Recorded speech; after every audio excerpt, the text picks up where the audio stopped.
好，咁咧就好似冇乜回應咁樣嘅個網上邊，究竟你哋會唔會聽唔到我把聲㗎？喂，各位版友，又要麻煩你哋啦。如果聽得我把聲好清楚嘅咧，麻煩你哋喺個版上面答下我啦。因為咧突然間好似冇乜回應咁樣，我都驚驚地。我唔係對住，真係淨係對住一堆空氣係嘛？睇先，好似真係冇乜人覆我嘅。你哋究竟聽唔聽到我把聲㗎？有啲驚驚地添。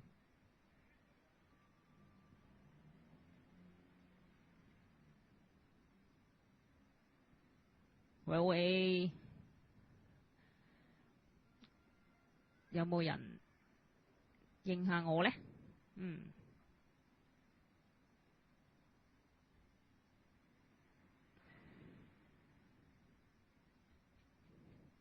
咖啡尖咧又開始咧狂轟個版㗎啦，我諗。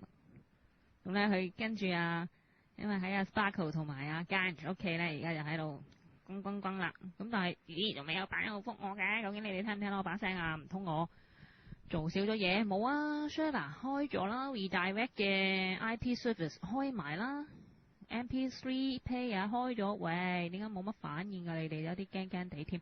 喂，醒未啊？你哋小機師又好似唔知去咗邊喎。喂，好似真係冇乜人聽到我講嘢咁樣嘅。喂，七仔都唔喺度啊？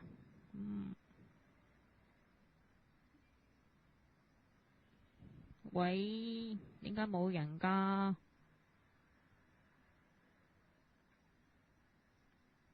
喂，我有啲恐怖添。喂，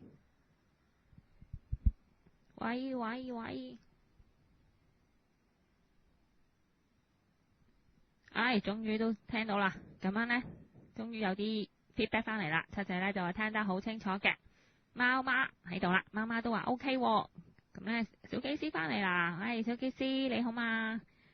咁呢，今晚嘅節目麻煩你呢要 record 單咯。咁我頭先呢就已經呢播咗音樂歌。咁呢再講多一次，因為我驚住呢就可能漏咗啦，即係record 唔到嘅。咁呢頭先我已經播咗音樂 music，就係呢俾今個星期嘅貓壽星 IT 個朋友嘅肥 B 同埋貓精嘅 Maggie 聽個噃。咁呢就再祝佢哋呢係生日快樂，長命百歲，身體健康個噃。好啦，咁呢就跟住落嚟呢，就本來呢係貓爸爸嘅貓視信箱啦。咁呢個禮拜呢，我就基本上都冇收過任何要解答嘅嘢。咁呢就手頭上呢，仍然都係呢係有黃道益Jo嘅一啲問題。咁但係呢個問題呢，就個內容個 subject 呢就 cover 得好廣。咁呢，我要俾多少少時間我去搜來一啲資料先至可以再話俾你聽嘅。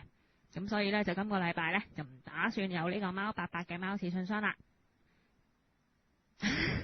密金 no news is good news 我都知，但係問題就係話呢，我完全收唔到你嘅反應啊嘛。我頭先真係以為呢，無啦啦嗰幾個人喺我 server 嗰幾個人究竟係咩嚟嘅呢？咁樣Jimmy 就喺度烏啦，咁都冇辦法噶啦。好啦，咁跟住落嚟呢，就係咩呢？咁其實呢個禮拜呢，我都繼續呢係好懶咁樣呢，唔打算呢係特別咁樣呢，有啲咩嘢特別要講嘅。咁呢，上個禮拜呢，我咪同大家呢係講咗一個 case， 一個貓嘅 case， 就關於一隻新貓同埋一隻舊貓嘅 case 嘅。咁呢，就我相信你哋都應該喺嗰個 case 裏邊呢，都有啲得益噶啦。咁雖然呢，就唔係話隻新貓同埋舊貓個 introduction 呢都會係一模一樣嘅。咁其實可能每一個情況都唔同。咁但係其實中間呢，有好多嘢都係大同小異嘅。咁所以呢，如果值得要借鏡嘅地方呢，其實你哋都應該呢會發出一啲會心微笑，尤其是呢，就已經呢係經歷過呢啲咁樣嘅階段嘅版友啦。我應該我個嘴呢唔好對住個咪咁近先，把聲好似怪怪地咁樣。小機師就出咗個 Mirror Site， 咁其實頭先呢，我喺我個 post 嗰度都寫埋嚟㗎啦，我應該冇寫錯啊！今次小機師你嗰邊嘅 server 呢有幾多個版友啊？我呢邊呢就暫時就係個嘅 ，yes。咁好啦，繼續咧翻去呢個貓伯伯嘅貓電台啦。咁今日咧就我都冇乜特別嘢同大家講。咁但係喺今日係平安夜啊嘛。咁我諗住不如講啲貓嘢咧，都講一啲開心少少嘅貓嘢啦。咁我就打算咧同大家講一講呢，就係古埃及時期嘅貓貓嘅情況。咁點解要講古埃及時期呢？咁我諗大家咧中意貓貓嘅都知道啦。咁咧就話古埃及係應該係第一個國家係馴養貓貓嘅。咁所以咧，而且咧以前埃及嘅歷史咧都同貓咧有好密切嘅關係。咁同埋貓喺呢個古埃及嘅地位咧，亦都係好高嘅。咁可以話咧差唔多咧貓嘅輝煌嘅年代咧喺古埃及咧開始嘅。咁雖然而家咧就貓喺人類社會嘅地位咧都好好，都唔差。咁但係比起譬如話以前喺古埃及時代譬如貓係神聖啊，或者甚至將貓係神聖化嗰種咁樣樣嘅模式咧，咁無疑今日嚟講咧都係冇話可以同佢 compare 嘅。咁所以咧今日就打算講一講咧古埃及時期嘅貓貓噃。咁咧我諗古埃及咧可能對一啲中意歷史嘅版友咧都係一個好吸引嘅題材嚟嘅。咁因為咧一講到埃及啊，加個古字咧，咁你哋一定會諗到咧就係金字塔啊、木乃伊啊等等。咁如果再諗下同貓有關係嘅嘢咧，我諗你哋又會諗下，咦有貓木乃伊嘅，同埋咧有個貓神嘅。咁的確啦，古埃及嘅歷史咧同呢啲嘢咧係好有關係嘅。咁雖然有好多嘅考古遺址嘅發掘啦，但係我哋對呢個古埃及嘅歷史嘅了解咧，其實仍然係非常有限嘅。咁除咗有好少數記載呢個法老王名單嘅石碑啦，或者係沙草紙文獻之外咧，係冇完整嘅文字記載嘅。咁呢樣嘢咧，問題最大咧係點解會咁樣呢？其實呢，因為喺公元前嘅47年，呢個凱撒大帝進攻埃及嘅時候咧，戰火波及咗亞歷山大城嘅圖書館。咁有幾十萬冊以古埃及法定嘅文字所書寫嘅經卷呢，就燒毀晒。咁其中包括咗呢當時係最完整嘅埃及史嘅。咁呢一部史書呢，係亞歷山大去世之後喺埃及自立為王嘅希臘將軍托勒密一世呢，係要求埃及嘅祭司兼學者馬內托所寫。咁呢一部埃及史都被燒光咗咯。咁所以呢，後嚟嘅人呢，對呢個古埃及歷史呢，就只係能夠咧憑住一啲可能係實際嘅，譬如一啲發掘到出嚟嘅一啲陶器嘅文字啊，或者係一啲墓碑裏邊所有嘅物件啊，啲紙一啲草紙啊、石碑啊等等咧，就可以去研究。咁咧就其實就幾慘嘅都。咁直至到喺1799年呢，就呢個拿破崙攻打埃及嘅時候咧，就發現咗嗰嚿啊。我諗有啲版友去遊過呢個歐洲嘅英國大英博物館都見過嗰嚿叫做 Rosetta Stone， 咁以3種文字寫出嚟，其中咧有一種咧就古埃及文，咁另外仲有一種咧就係好似蝌蚪咁嘅咧，就係佢哋啲民間嘅用字嚟嘅。咁另外一種咧就係古希臘文，咁就因為係有呢種叫 trilingual 咁樣嘅文字嘅呢嚿石咧，就可以取得咗好多以後咧解釋咗呢一個埃及文嘅一啲奧秘喺裏邊。咁所以慢慢咧，當呢個啲英國人啦就好似賊一樣咧，又將呢一嚿咁嘅 Rosetta Stone 咧，本來喺法國嗰度嘅拿破崙嗰度咧，就搶翻去呢個英國咧，就即刻嗱臨咧就去譯。咁但係你唔好話佢哋好似賊咁，佢哋又真係咧集中咗好多古埃及啊，或者係其他文字研究嘅專家咧，佢哋真係勘破咗好多其中嘅秘密㗎噃。咁啊，越扯越遠啦，講講咗埃及史咁添。而家咧就開始咧講咧古埃及同埋貓啦。嗱，咁我哋成日都話咧，古埃及嘅歷史同貓咧係有好密切嘅關係㗎。咁點解咧？其實咧喺一啲皇族嘅墓文裏邊呢，一啲嘅墓銘誌裏邊呢，都有提到過貓嘅，而且咧仲將貓咧係描述得咧好偉大㗎，好神聖㗎。咁咧佢哋一啲文字咧就譯出嚟咧，就大概即係話歌頌咧呢個神聖偉大嘅貓等等咁樣樣嘅。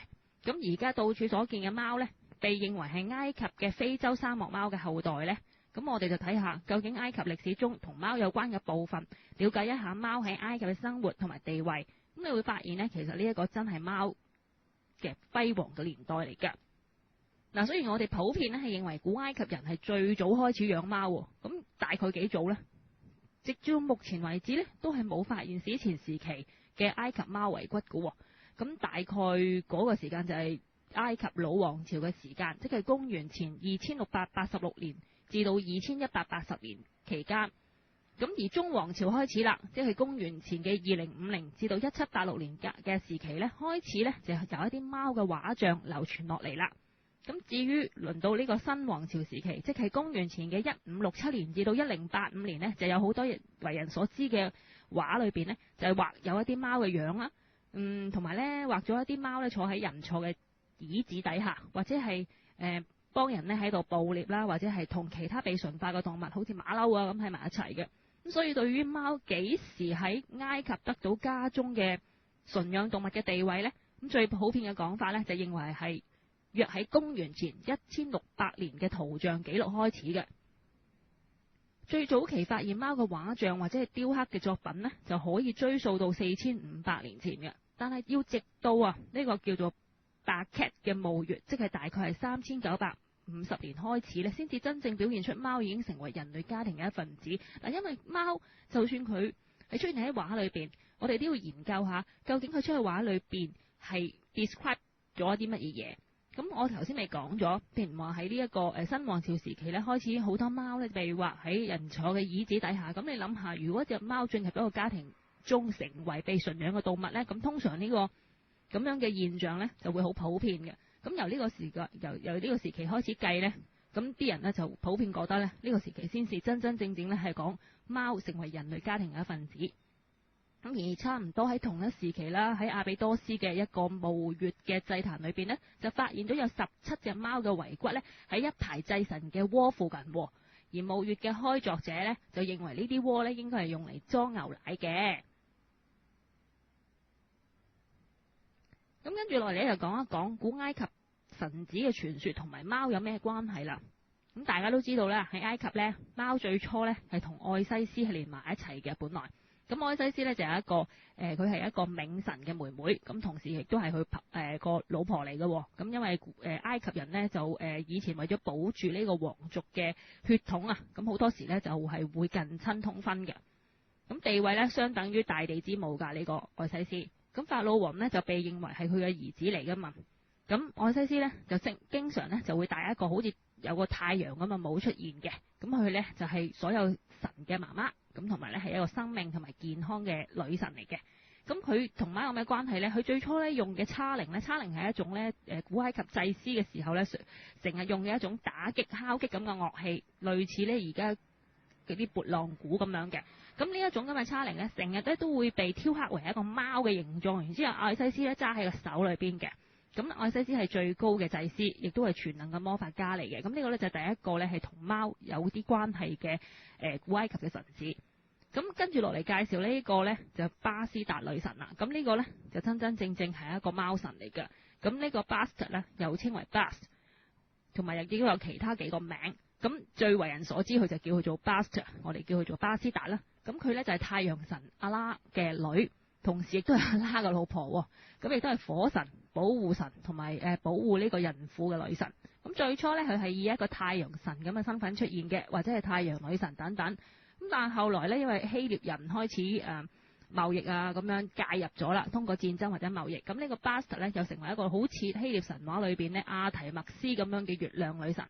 咁約喺第二朝嘅王朝開始咧，大概喺公元前嘅2890至到2686年呢， Bastet 咧就開始以一隻野貓或者獅子咁嘅形態出現。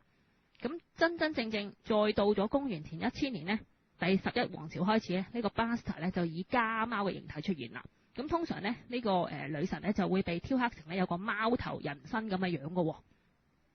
嗱，佢最早咧，因為點解會咁得意嘅咧？佢咧因為阿拉即係佢個即係太陽神咧個敵人咧嘅聖獸咧係一條蛇嚟嘅，咁所以咧能夠與之對抗嘅貓咧就開始被作為呢個太陽神阿拉嘅聖獸。但係另外有一個傳說咧亦都講咧其實係巴薩自己化身成一隻貓嚟到係打殺嗰條蛇，咁而成為一種聖獸嘅。咁由呢個老王朝開始，大概係公元前2613至到2160年開始呢，咁呢個巴斯特嘅主要崇拜嘅中心咧，集中喺呢個Bubastis 嘅一個三角洲嘅城。咁公元前4世紀呢，一個希臘嘅歷史學家同埋旅行家呢，就曾經喺個遊記裏邊寫出咗埃及有一個節日呢，係嚟祭祀呢個巴斯特嘅。咁而喺古代嘅一個巴斯特嘅一個發掘中咧，亦都有好重大嘅發現，包括咗一個存放咗好多貓木乃伊嘅墳墓。咁呢個巴斯特咧，就係人都知佢係一個貓神嚟噶啦。咁啊，佢成日都咧帶住一個貓頭咁嘅樣咧出現嘅。咁佢手裏邊咧就會拎住3件呢個象徵物，一種咧就係陰叉，一種就係盾，而另一個咧就掛喺佢個左手邊嘅一個籃。咁佢而佢腳邊咧就通常呢個幾隻小貓喺度添噶。咁傳說呢個巴斯特咧能夠化身成為貓。咁古埃及人咧做咗好多貓像咧嚟到表示對呢個巴斯特嘅尊敬嘅。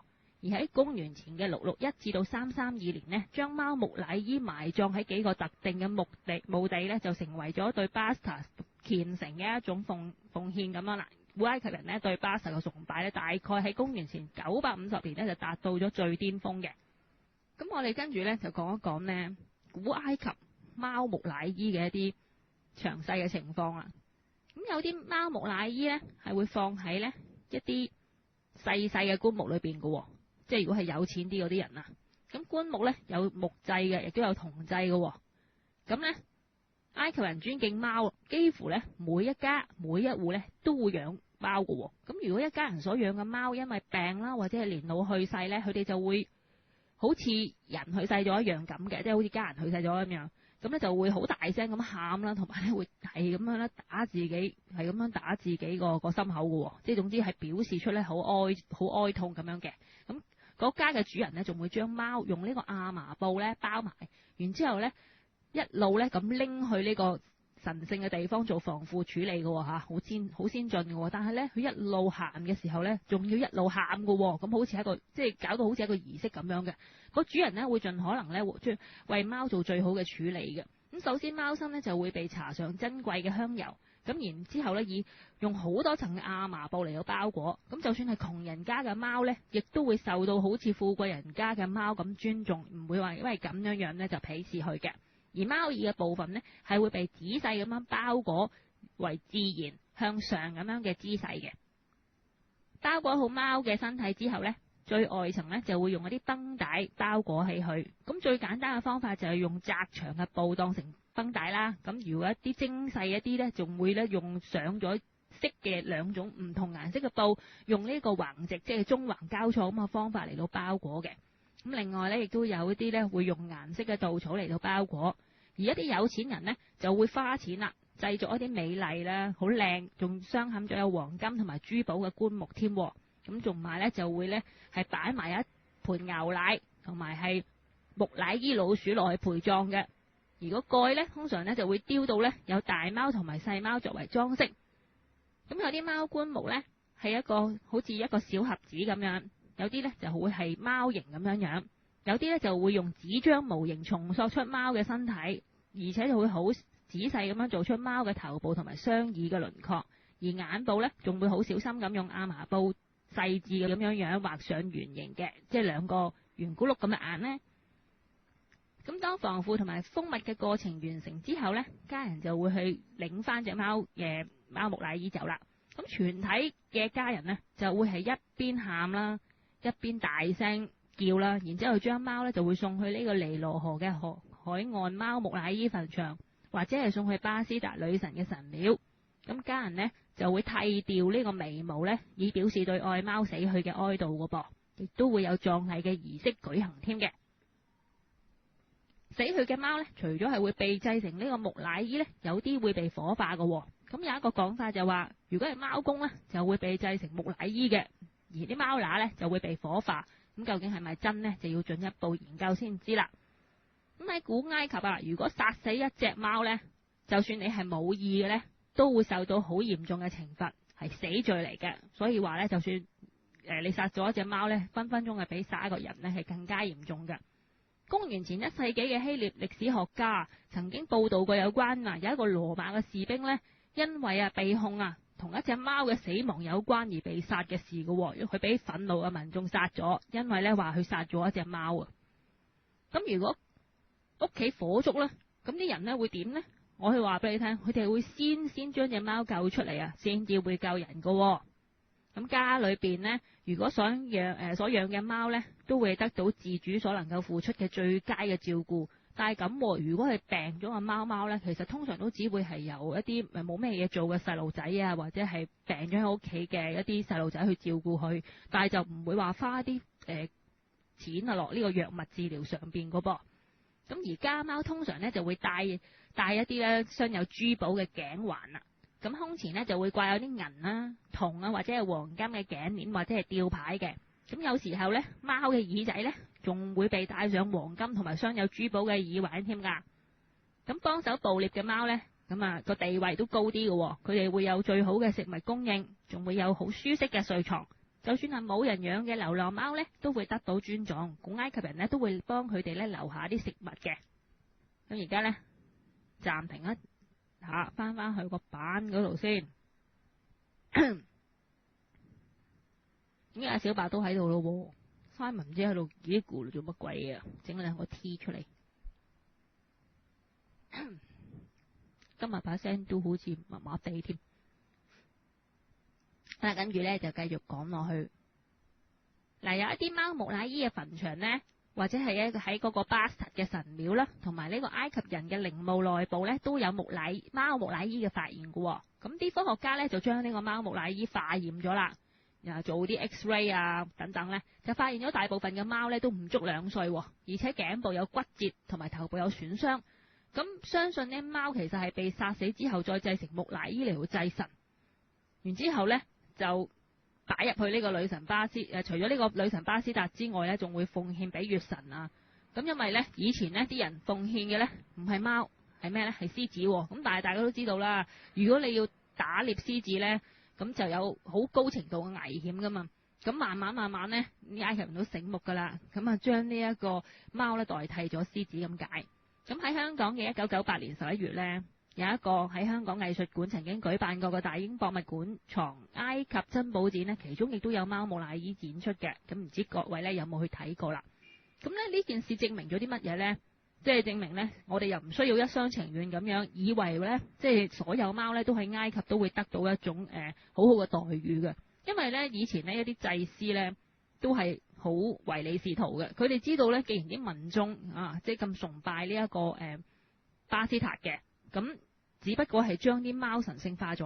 咁但係佢哋好醒目噶嘛，佢哋咪捉啲貓翻嚟殺咗佢，然之後製成木乃伊，然之後再賣翻俾嗰啲無知嘅群眾，就話啦，嗱，呢個貓木乃伊咧，你就可以攞去祭神啦，又或者係俾帶嚟好運。咁呢啲無知嘅群眾梗係信噶嘛，於是咪紛紛梗係走去買嗰啲貓木乃伊嘅。殊不知咧，根本嗰啲貓木乃伊咧根本上係俾人殺咗，而唔係話自然死嘅。咁埃及人咧會製造好多貓嘅護身符嘅，咁咧就會用喺呢個家中嘅裝飾啊，或者係喺神殿供奉用嘅，或者有時咧就會作為配飾。咁有好多貓嘅護身符咧都雕刻咗一種叫做荷魯斯之眼啊，咁咧就係一隻眼白嘅地方咧就有好多貓啊貓咁樣，好得意嘅。咁呢個荷魯斯咧其實又係一個古埃及嘅神嚟嘅。咁咧就佢關於佢嘅嘢咧，其實大家都可以上網去抄下嘅，其實都幾得意嘅。因為佢咧就係呢個冥神同埋呢個愛西斯嘅仔嚟嘅。咁佢咧荷魯斯之眼咧，其實代表咗人類嘅健康同埋快樂之源嘅。咁相傳咧，將呢個荷魯斯之眼再同咧貓嘅形象咧再混合咧，咁咧就話佢哋能夠產生一種不可思議嘅力量，可以對抗呢個疾病同埋邪惡嘅。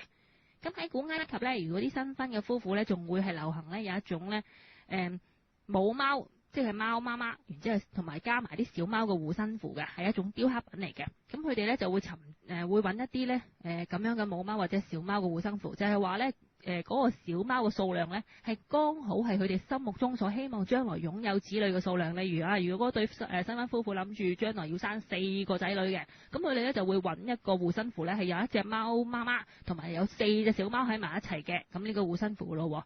咁而呢一種貓家庭嘅護身符咧，通常會被製成一種頸項嘅吊飾掛喺頸上邊。咁同埋咧就上咗藍色同埋綠色嘅彩圖做成嘅，亦都有大型嘅青銅做成嘅貓家庭護身符，咁多數咧就會被擺放喺呢個架上邊，又或者係掛喺家中或者係廟宇上邊嘅牆嘅。而死去嘅埃及人呢，成日都會帶住一個好細嘅象牙做嘅貓頭嘅雕飾同埋一齊陪葬㗎，因為話傳說貓咧係會喺佢哋嘅靈魂到達冥界嘅時候會保護佢哋嘅。咁而古埃及人呢，亦都會將啲仔女啊，特別係女啊嘅名咧改成貓嘅名㗎，例如有啲女嘅名咧就會改成 Meat 或者係喵咁樣嘅。咁雖然呢，古埃及咧有法例啊，嚴禁帶貓出口啊，因為呢一個咧係法老王頒嘅一個禁令嚟嘅，係絕對唔准呢個埃及嘅貓咧係出口去第二個地方㗎。咁如果捉到咧係會嚴懲嘅。咁但係雖然係咁講啫，咁有種仍然咧就俾呢個古代嘅菲基尼人呢，仍然能夠將貓偷偷地咁樣帶走㗎。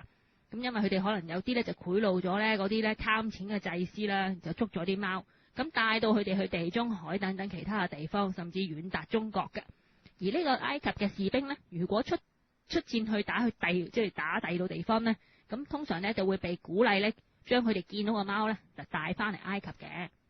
嗱，有一個傳說咧，大家都知㗎啦，就係話呢，大概喺公元前525年啦，當時波斯攻打埃及嘅城市，其中一個城市，咁當時埃及人呢，因為頑強抵抗啊，打咗好耐呢，咁呢個波斯呢都冇辦法咧攻下呢個埃及㗎。咁波斯嘅主帥呢，就因為知道貓對埃及人嘅重要性呢，就叫佢哋啲士兵每晚呢就偷偷地去到呢個城市嘅附近呢，就盡可能捉走佢哋見到嘅貓，有幾多貓就捉幾多貓。咁之後呢，當波斯同埋埃及嘅士兵再度喺戰場上面交鋒嘅時候呢，波斯嘅士兵呢就放出咗幾百隻呢俾佢哋打傷嘅受驚嘅貓。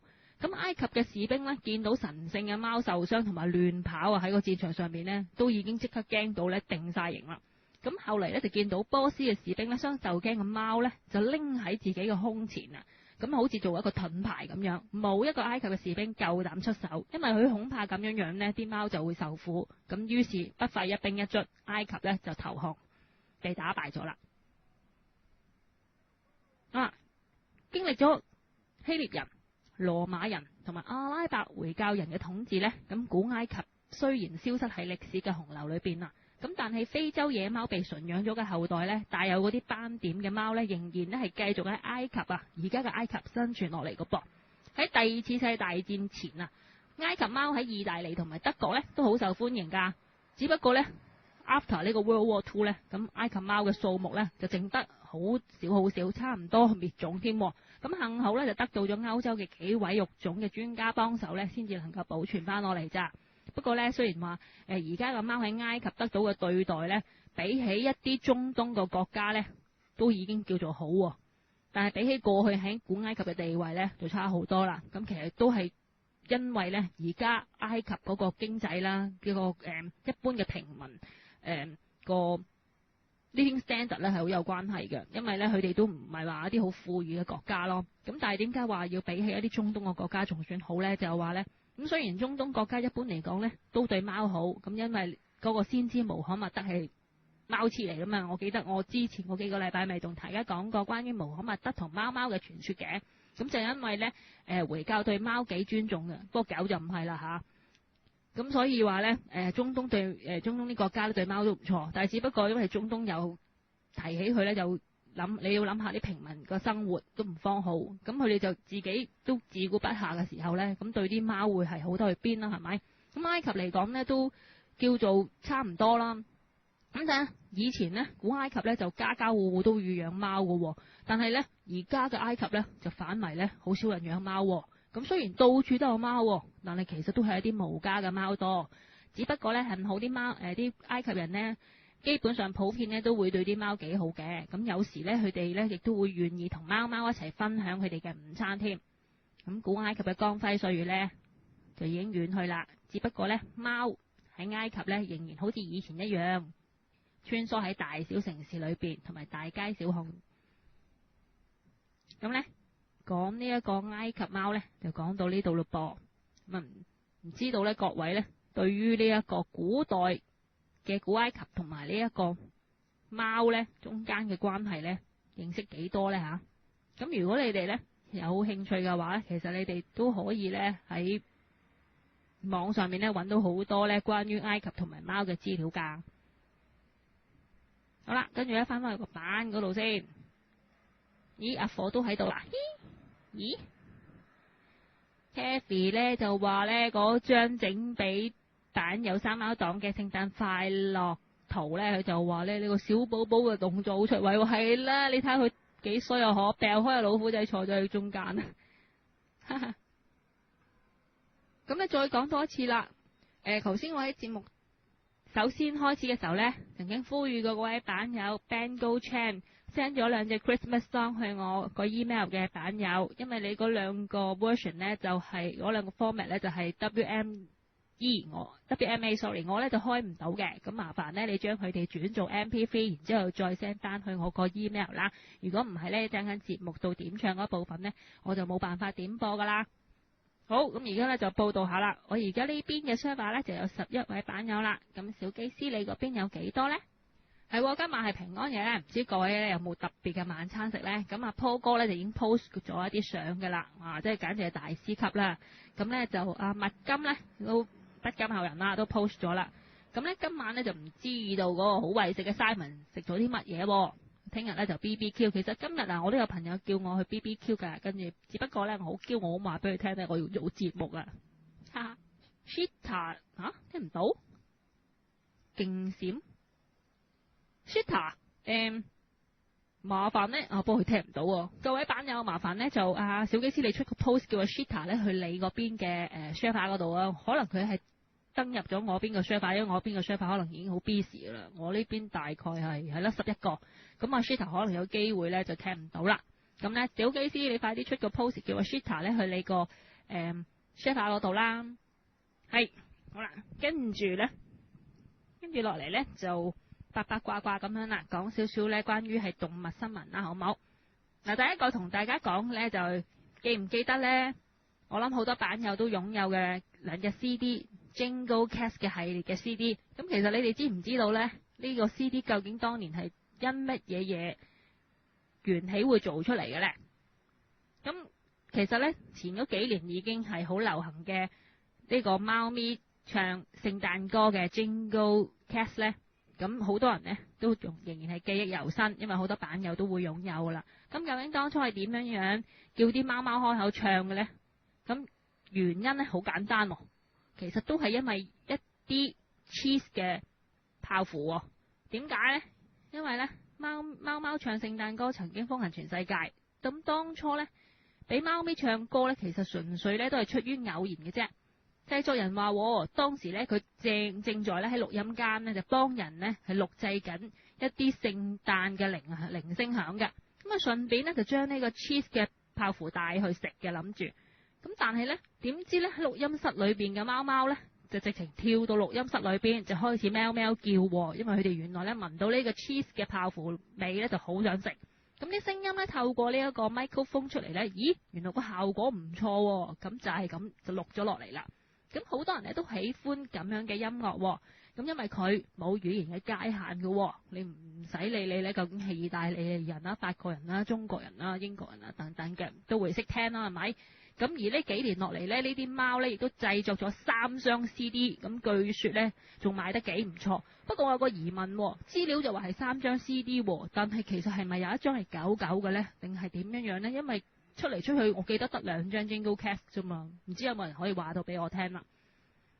咁當然啦，有啲人咧就話啦，啲貓唱起上嚟咧係五音不全嘅，但係再翻過嚟講，就算係一般人啊唱歌走音嘅都不計其數啦，係咪？再落嚟一個新聞呢，就關於雀嘅啦。嗱，候鳥過境呢，係愛雀人呢，差唔多係1年1度嘅大事噶啦。咁佢哋呢，歡迎大家一齊呢，就係話欣賞候鳥嗰種咁嘅美態啦。但係同時呢，亦都提出咗沉重嘅呼籲噶，因為呢，佢哋話真正愛鳥就唔好野放，即係話唔好放生，唔好破壞鳥類原本嘅生態，否則呢，過多嘅外來鳥呢係會排擠呢個本土嘅鳥種，導致更多嘅悲劇嘅。咁呢一個台灣嘅中廣新聞就咁講啦。佢話台北縣自然生態保育協會嘅總幹事林義雄指出，愛鳥人士極力營造咗一個適合鳥類棲息嘅環境，例如喺河濱嘅公園，每年9月至到隔年嘅3月呢，都唔能夠從事放風箏同埋滑翔翼嘅活動，就係為咗乜嘢呢？為咗嗰啲硬鴨。政府移除咗淡水河同埋大漢溪嘅垃圾山之後呢，咁鳥類棲息嘅數量呢，逐年都增加。但係一般民眾以為放生呢係俾啲鳥兒可以回到大自然嘅錯誤觀念呢，就會害咗佢哋啦。林義雄指出，救傷嘅野生鳥類，例如黑面琵鷺啊咁，飼養咗一段時間之後呢，佢就會喪失咗求生嘅本能。咁呢個時候放生呢，其實根本就等於棄佢哋於一不顧，而為咗贖罪放生。不論係買啲雀嚟放，又或者係將家中飼養嘅寵物野放呢，其實係會導致更多生態悲劇㗎嚇。咁所以呢，好多時呢，我哋都聽見話某人呢又話將啲貓啊、狗啊，甚至兔啊、雀啊等等拎去放生呢。其實真係呢啲事呢，其實我都唔知道啲人呢個觀念係點樣走出嚟㗎。好啦，飲少少水先嚇。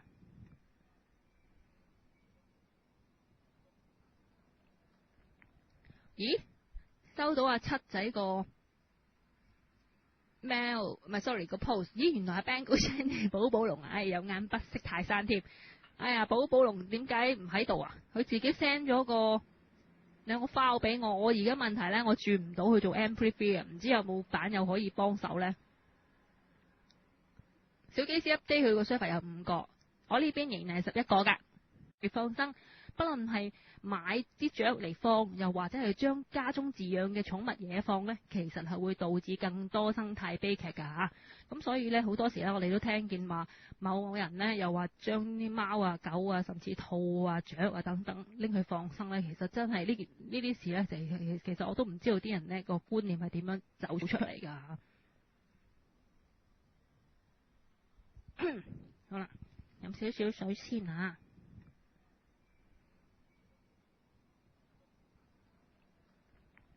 咦？收到阿七仔個 mail， 唔係 sorry 個 post。咦，原來係 Bangor Jenny 寶寶龍啊！有眼不識泰山添。哎呀，寶寶龍點解唔喺度啊？佢自己 send 咗兩個 file 俾我。我而家問題咧，我轉唔到去做 MP3 啊，唔知有冇版友可以幫手咧？小機師 update 佢個 server 有5個，我呢邊仍然係11個㗎。有冇人幫到 Shita 咧？嚇 Shita 試小機師嗰邊都唔得，我解決唔到喎。點解唔得意咧嚇？小機師嗰邊得5個，冇理由啊 Shita 入唔到嘅噃，真係有啲奇怪添。好啦，今晚嘅 post 都好靜啊，所以咧就唔需要答好多嘢嘅。咁啊 Shita 咧係唔到聽我節目之餘咧，就終於出咗一張咧多多嘅 Merry Christmas card 嘅。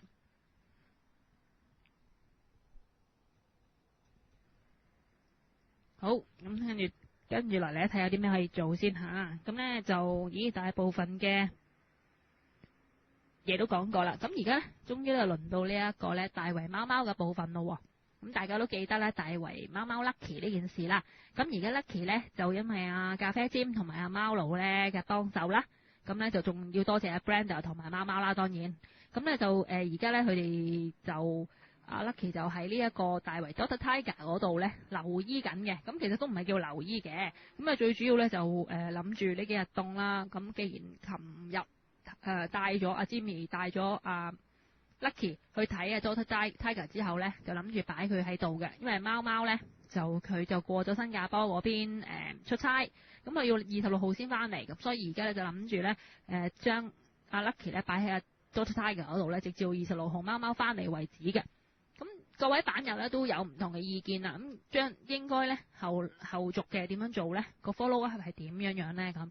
咁咧，我已經分別打一個電話咧，同阿 Jimmy 同埋阿貓奴咧去聯絡噶啦。咁我哋得出個結論咧，就係話嗱，最初咧我哋以為 Lucky 咧係一隻純粹嘅好簡單嘅流浪貓，咁但係後來咧就發現咦唔係，原來話咧一個大排檔嘅其中一個麵檔啊等等啦嚇，有人認頭嘅喎咁。咁咧就有版友話唔好理佢啦，話鬼知佢點啊，諸如此類。咁但係咧，我哋就我同阿 Jimmy 同埋貓奴咧都覺得咧個事件咧就唔可以就咁樣嘅，因為咧好嚟好去啊嘛。咁同埋先小人後君子啦。咁咧就我會 suggest 咧就係當26號阿貓貓翻嚟嘅時候咧，就正式親身咁走落去同嗰個面檔嗰個人咧係講關於 Lucky 呢件事。咁名正言順話俾佢聽，因為我哋見到 Lucky 咁樣，我哋就唔忍心帶咗個 Lucky 咧就去睇嘅。咁啊睇下嗰個人，即係所謂嘅哎呀嘅貓奴咧，究竟佢嗰個反應係點啦咁樣，同埋順便了解下究竟阿 Lucky 咧嗰一笪灼傷咧究竟係咩事造成嘅？究竟係意外啊定係人為啊等等，我哋都想了解清楚啲。咁如果嗰位咁嘅哎呀貓奴咧係都明白咗，譬如話 Lucky 咧，就如果仍然都係所謂由佢嘅認頭，咁都係過一啲咁嘅日子，朝不保夕咁樣咧，就不如咧等我哋咧就即係可以咧就為阿 Lucky 咧揾一個正式嘅貓奴嘅。咁如果佢都認為 OK 嘅，咁就冇事啦呢件事。咁但係如果佢有啲咩異議嘅時候，咁亦當然要睇出究竟佢可以俾到 Lucky 一啲咩嘢啦。咁如果佢態度惡劣啊，或者根本上係唔係咁好嘅話，咁我哋咪掉頭走咯，係咪？咁起碼我哋就唔需要話俾人冠上一個甩貓啊或者偷貓嘅一啲污名先啊嘛。咁因為咧有時咧我哋都未見過嗰個人啊，我哋唔能夠排除佢可能係一啲譬如上一代嘅一啲養貓人，根本上就冇諗過咧啲貓咧係可以係用啲好 systematic 嘅方法，或者譬如話貓有時咧要帶貓去睇醫生啊種種，咁可能咧仲係一啲好舊式嘅想法，以為話咦養貓啊求其得㗎啦，有嘢俾佢食啊，佢自己識得走去揾地方瞓病咗啊，佢自己就會識得醫翻㗎啦，醫唔到都係可能係個天嘅啫咁樣。咁有啲人咧可能真係會用啲咁樣嘅方法嚟到養動物㗎嘛，咁啊唔排除呢個可能性。咁所以咧我哋就先禮後兵啦。咁啊，到時咧等下貓貓翻嚟咧，睇個情況點先。所以咧，各位咧就唔使太過心急住㗎噃。咁咧，記唔記得咧？就我哋咪話喺籌緊款，就係因為阿 Lucky 個醫藥費啊，同埋其他嘢咁樣嘅。咁我哋咪籌款嘅。咁我已經收到幾位版友嘅一啲願意幫助嘅 email 啦。咁喺呢度就好答謝各位版友先。咁有個特別嘅報告咧，就各位咧。去翻呢我個貓伯伯嘅網上呢個補充教材嗰度，麻煩各位 click 入去睇唔睇到嘢啊？你哋睇到我先開始講啦。我而家睇緊呢 RPS 13呢隻貓貓啊，好搞嘢咁樣咧，係你喺度地啊着緊件衫啊，又掛住個牛鈴喎，可能係個天嘅啫咁樣。咁有啲人呢，可能真係會用啲咁樣嘅方法嚟到養動物㗎嘛，咁啊唔排除呢個可能性。咁所以咧，我哋就先禮後兵啦。咁啊，到時咧等下貓貓翻嚟咧，睇個情況點先。所以咧，各位咧就唔使太過心急住㗎噃。咁咧，記唔記得咧？就我哋咪話喺籌緊款，就係因為阿 Lucky 個醫藥費啊，同埋其他嘢咁樣嘅。咁我哋咪籌款嘅。咁我已經收到幾位版友嘅一啲願意幫助嘅 email 啦，咁喺呢度就好答謝各位版友先。咁有個特別嘅報告咧，就各位咧去翻呢我個貓伯伯嘅網上呢個補充教材嗰度，麻煩各位 click 入去睇唔睇到嘢啊？你哋睇到我先開始講啦。我而家睇緊呢 RPS 13呢隻貓貓啊，好搞嘢咁樣咧，係你喺度地啊着緊件衫啊，又掛住個牛鈴喎。到時咧等下貓貓翻嚟咧，睇個情況點先。所以咧，各位咧就唔使太過心急住㗎噃。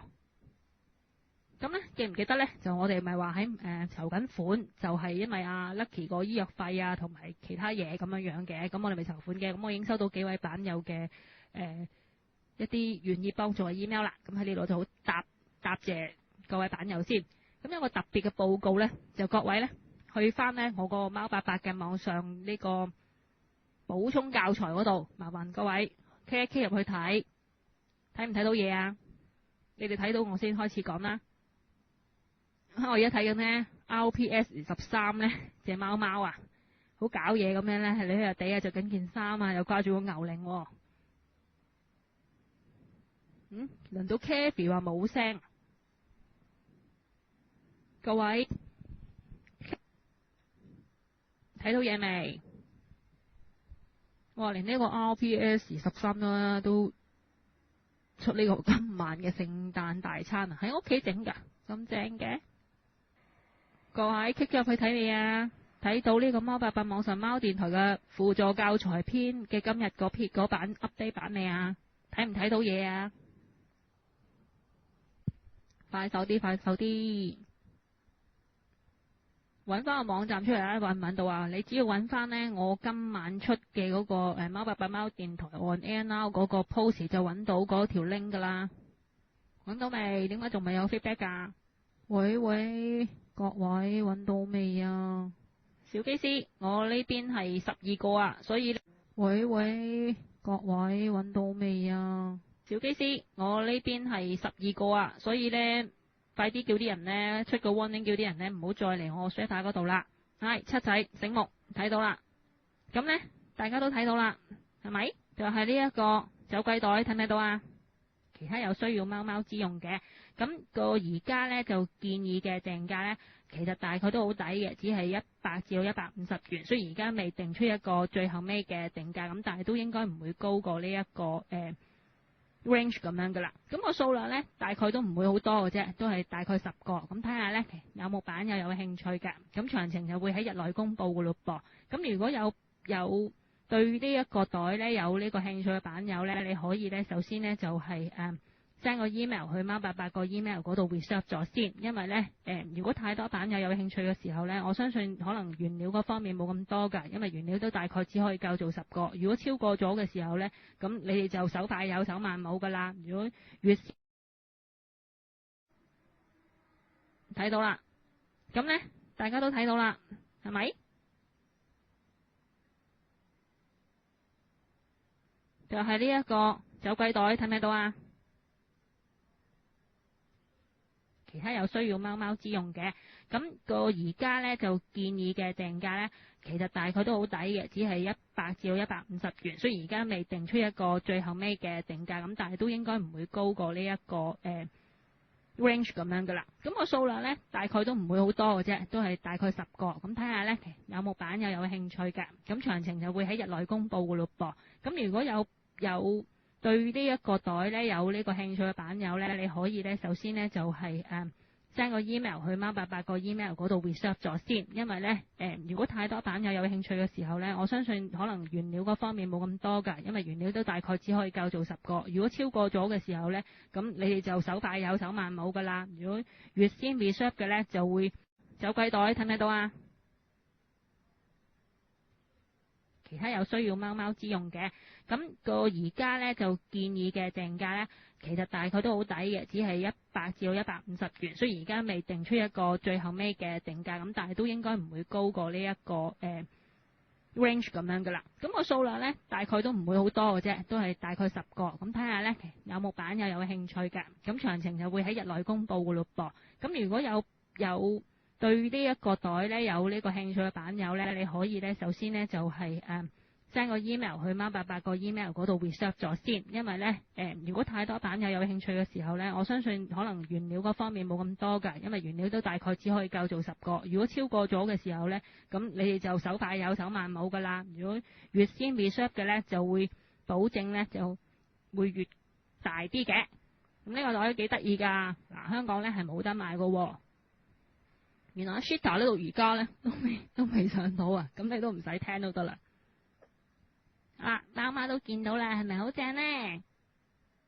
咁講係如果呢，因為呢一款走鬼袋呢，香港冇得賣㗎。咁如果呢，你哋呢就買咗之後呢，帶你哋嘅貓貓出街呢，我諗呢好應該呢，如果你哋見到嘅話呢，我諗你哋都知道嗰個一定係我哋嘅版友嚟㗎啦。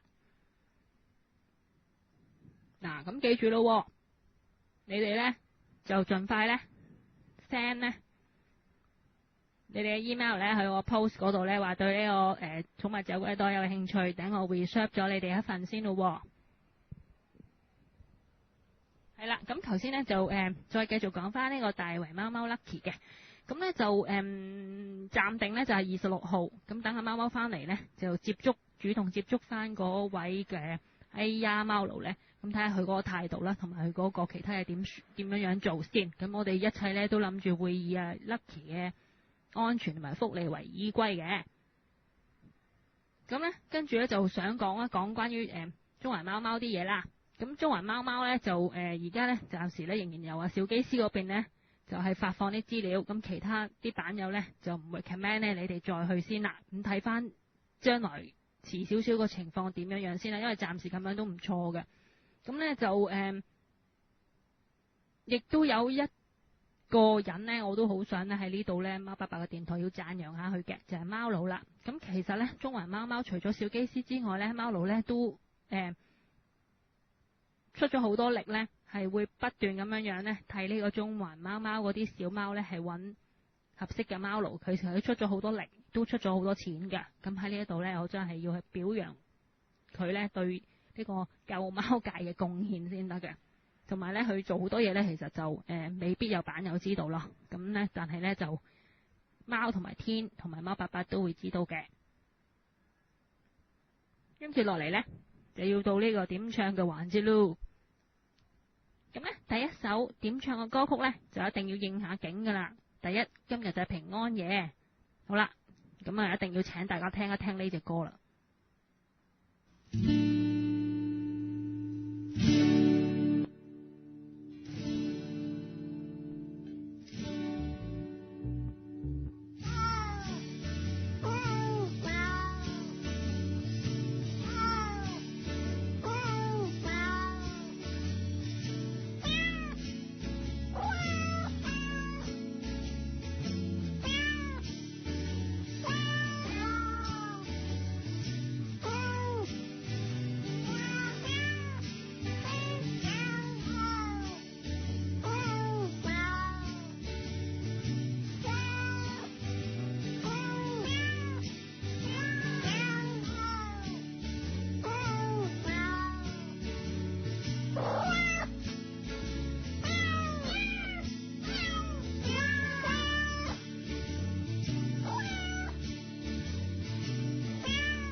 係啦，咁咧呢個咧就係貓版即係 Jingle Cats 嘅 Silent Night。咁我諗好多版友咧，其實咧如果屋企咧都應該有呢一張嘅 CD 噶啦。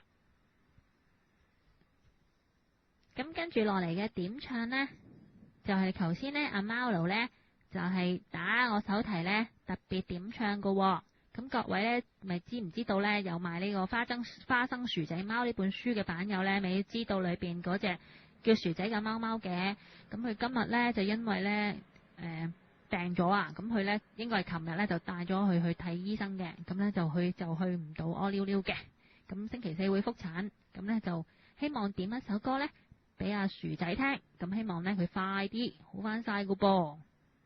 咁咧我都唔知點邊首歌好，咁就唯有咧揀咗一首呢首。咁啊，薯仔，希望你聽到咯噃，要快啲好翻晒啊！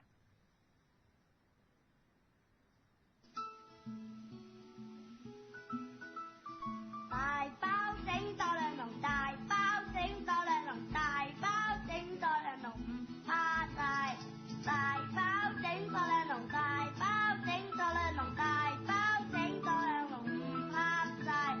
大包整多兩籠，大包整多兩籠，大包整多兩籠，唔怕晒。食晒個貓腳瓜，大個孝順我阿媽。食晒個貓腳瓜，慢樂再龍啊！大包整多兩籠，大包整多兩籠，大包整多兩籠，唔怕晒。大包整多兩籠，大包整多兩籠，大包整多兩籠，唔怕晒。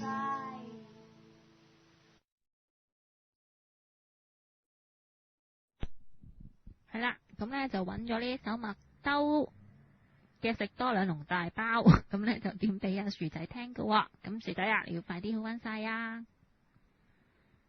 咁跟住落嚟呢一首歌咧，就係點俾咧所有呢個版友聽嘅。咁咧特別咧係嗰啲冇假放喎。媽食晒個貓腳瓜，慢樂再龍啊！大包整多兩籠，大包整多兩籠，大包整多兩籠，唔怕晒。大包整多兩籠，大包整多兩籠，大包整多兩籠，唔怕晒。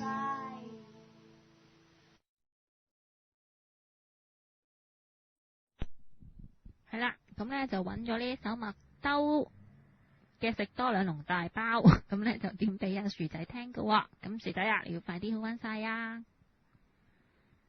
咁跟住落嚟呢一首歌咧，就係點俾咧所有呢個版友聽嘅。咁咧特別咧係嗰啲冇假放喎。譬如話可能聽日仲要翻工嘅 MM 啦，而家仲可能喺公司嘅 Pili 啦。同埋呢一個仲要 on duty 嘅貓巴啦，同埋其他版友聽嘅。咁咧就出咗外邊 work 嘅版友，咁祝你哋咧就 work 得開開心心、快快樂樂啦。仲翻緊工嘅版友咧，就希望你哋繼續努力。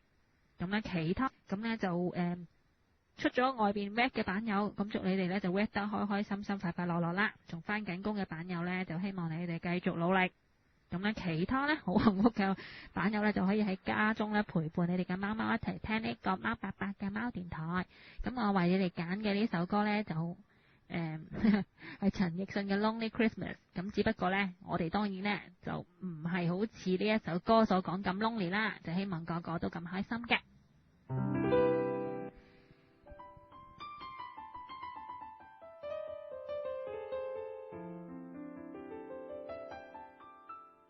可能聽日仲要翻工嘅 MM 啦，而家仲可能喺公司嘅 Pili 啦，同埋呢一個仲要 on duty 嘅貓巴啦，同埋其他版友聽嘅。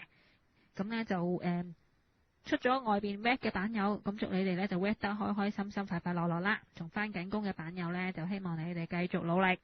咁咧其他咁咧就出咗外邊 work 嘅版友，咁祝你哋咧就 work 得開開心心、快快樂樂啦。仲翻緊工嘅版友咧，就希望你哋繼續努力。咁咧，其他咧好幸福嘅版友咧，就可以喺家中咧陪伴你哋嘅貓貓一齊聽呢個貓伯伯嘅貓電台。咁我為你哋揀嘅呢首歌咧，就係陳奕迅嘅 Lonely Christmas。咁只不過咧，我哋當然咧就唔係好似呢一首歌所講咁 lonely 啦，就希望個個都咁開心嘅。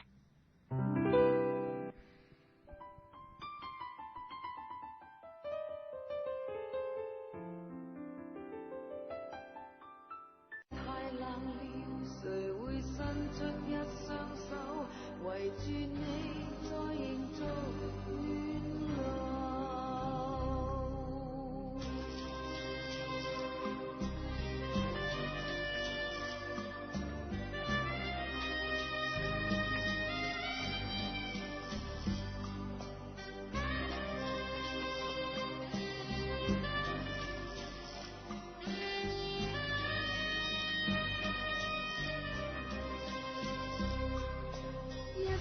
人似一顆血脈跳得那樣近，相處如同陌生，故事卻又覺得真。一生能有幾個愛護你的也是人，正是為了心愛便為何。笑淚曾覺得歡歡喜喜，誰料老了變了另有天地。世界太闊了，由你出生當天起，同志每年自遠離。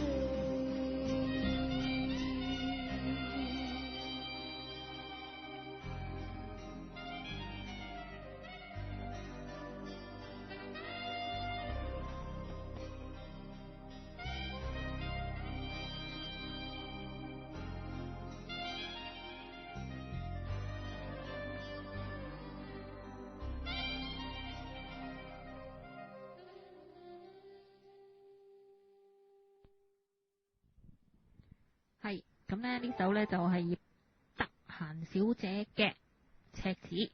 咁咧就希望各位咧聽到之後咧都有一啲覺悟啦。咁咧就時間都差唔多咯。咁小機師咧話咧，可能我邊唔知係咪太多人啦。咁咧到而家我呢邊有13個，咁咧就佢話佢錄唔到，咁咧就冇辦法啦。咁咧今晚聽唔到嘅版友咧就都唔知有呢個可以做啦，咁都冇辦法噶咯。咁咧就唔緊要啦。咁就OK，咁啊時間都 over 晒噶啦。咁咧就都冇乜特別嘢要補充噶啦。咁咧就係話咧，總之你哋咧就睇翻我嗰個寵物走鬼袋嗰段啦。咁麻煩你哋咧就快啲 send 你哋個點講啊 ，send 你哋個意願啦，去我嗰個 email 嗰度啦。等我同你哋 reserve 定先啦。